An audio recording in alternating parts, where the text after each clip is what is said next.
Journalist Sai గారి పైన విజయసాయి రెడ్డి గారు ఒక నింద వేశారు. వైసీపీకి సంబంధించిన పేటీఎం బ్యాచ్ జర్నలిస్ట్ సాయి అంటూ విజయసాయి రెడ్డి చేసిన వ్యాఖ్యలు ఇప్పుడు సోషల్ మీడియాలో వైరల్ అవుతున్నాయి. విజయసాయి రెడ్డి గారు ఎందుకు ఆ మాట మాట్లాడారు, విజయసాయి రెడ్డి గారు మాట్లాడిన మాటలేంటి ఒక్కసారి మీకు చూపించి దీనికి సంబంధించి కరెక్ట్గా మనం కౌంటర్ వేస్తాం, విశ్లేషణ చేస్తాం. రాష్ట్రంలో ఎవరు ఎటువంటి వాళ్ళు, ఎవరు పేటీఎం బ్యాచ్, ఎవరు పేటీఎం బ్యాచ్ కాదు, మనం విశ్లేషణ ద్వారా తెలుసుకుందాం. అంతకు ముందుగా వీడియోకి ఒక లైక్ కొట్టండి. లైక్ కొట్టి మీకు తెలిసిన వాళ్ళందరికీ కూడా షేర్ చేయండి. ఎందుకంటే రాజకీయాలలో స్వార్థం ఎక్కువ. తమకు అనుకూలంగా ఉన్నప్పుడేమో ఒకలాగా, అనుకూలంగా లేనప్పుడు మరోలాగా మాట మార్చేస్తుంటారు. ఆ నాలుగుకు ఒక హద్దు అదుపు అనేది ఉండదు. అందుకే మన వీడియోల ద్వారా రాజకీయ విశ్లేషణలో ఎవరు ఏం చేస్తున్నారు వాళ్ళని ఖచ్చితంగా ప్రజల ముందు పెట్టే ప్రయత్నం చేస్తాం. ఇందులో భాగంగానే విజయసాయి రెడ్డి గారు జర్నలిస్ట్ సాయి గారిపై మాట్లాడిన మాటలకు ఒక్కసారి ఆయన ఏం మాట్లాడారో చూసిన తర్వాత మనం క్లుప్తంగా వివరించుకుందాం. జర్నలిస్ట్ సాయి అనేటటువంటి వ్యక్తి వైఎస్ఆర్సీపీ పేటీఎం బ్యాచ్ ఎవరికైతే మంత్లీ పే చేస్తున్నారో యూట్యూబ్ ఛానల్స్కి, దాంట్లో ఒక వ్యక్తి జర్నలిస్ట్ సాయి. నేను జర్నలిస్ట్ సాయి అనేటటువంటి వ్యక్తి వైఎస్ఆర్సీపీ పేటీఎం బ్యాచ్ ఎవరికైతే మంత్లీ పే చేస్తున్నారో యూట్యూబ్ ఛానల్స్కి, దాంట్లో ఒక వ్యక్తి జర్నలిస్ట్ సాయి. చూశారు కదా విజయసాయి రెడ్డి మాట్లాడిన మాటలు. ఈ రాష్ట్రంలో ఎవరు పేటీఎం బ్యాచ్, ఎవరు పేటీఎం బ్యాచ్ కాదనేది ఖచ్చితంగా ఈ వీడియో ద్వారా ఖచ్చితంగా తెలియజేయాలి. ఇప్పుడు ఆంధ్రజ్యోతి, ఈనాడు పేపర్లు చంద్రబాబు నాయుడికి పేటీఎం బ్యాచ్ కాదా? చంద్రబాబు నాయుడు ఎన్టీఆర్కి వెన్నుపోటు పొడిచి అధికారంలోకి రావడానికి ఈనాడు రామోజీరావు, ఆంధ్రజ్యోతి రాధాకృష్ణ కారణం కాదా? చంద్రబాబు నాయుడు ఈనాడుకు, ఆంధ్రజ్యోతికి దోచిపెట్టట్లేదా? ఇప్పుడే ఎత్తుకోండి, ఈ 18 నెలల కాలంలో ఈనాడు, ఆంధ్రజ్యోతికి అడ్వర్టైజ్మెంట్కి ఎన్ని కోట్లు చంద్రబాబు నాయుడు దారాదత్తం చేశాడో ఆర్టీఏ యాక్ట్ ప్రకారం సమాచార శాఖ చట్టం కింద మీరందరూ కూడా తెలుసుకోవచ్చు. ఎన్ని కోట్లు అడ్వర్టైజ్మెంట్ ఇచ్చాడు. లోపాయికారి ఒప్పందాలతో ఆంధ్రజ్యోతి, రాధాకృష్ణ, రామోజీరావు, ఈనాడు పత్రిక వాళ్ళు ఎంత అనుకూలంగా ఉంటారో ఈ టీవీ5 బిఆర్ నాయుడు కానీ, మహాన్యూస్ వంశీ కానీ వీళ్ళు కూడా చంద్రబాబు నాయుడికి ఎంత అనుకూలంగా ఉంటారో వీళ్ళందరూ పేటీఎం బ్యాచ్ కాదా?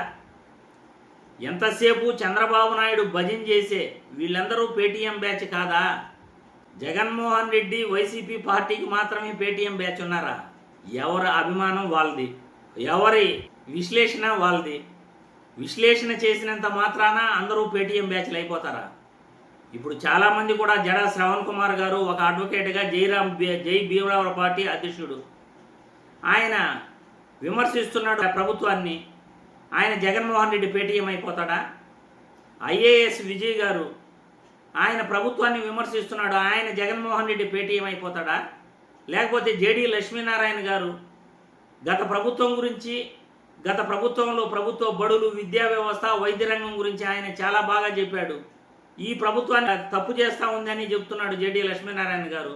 మరి జేడీ లక్ష్మీనారాయణ గారు కూడా జగన్మోహన్ రెడ్డి పేటీఎం అయిపోతాడా?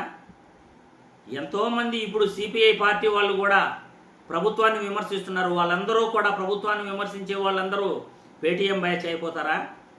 పోనీ నా విషయం ఎత్తుకోండి, నేను ప్రభుత్వాన్ని, చంద్రబాబు నాయుడిని విమర్శిస్తున్నాను. ఇప్పటి వరకు నేను జగన్మోహన్ రెడ్డిని గెలవలేదు, లేకపోతే వైసీపీ నాయకులను కూడా ఎవరిని గెలవలేదు, ఎవరి దగ్గరికి వెళ్ళే వ్యక్తిని కూడా కాను. అలా అని చెప్పేసి వాళ్ళు నాకు డబ్బులు ఇస్తున్నారా?